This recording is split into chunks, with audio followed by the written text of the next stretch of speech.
उजाडू दे आज साकड हे माग, होऊ दे पहाट नवी.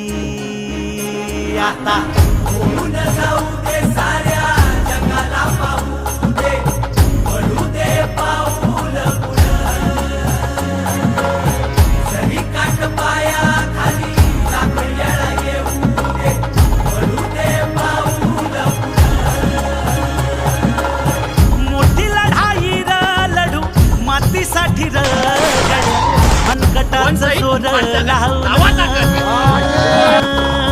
दाटला जरी अंधार एकजूट होऊ आज, दिवा देऊ तेज धावर.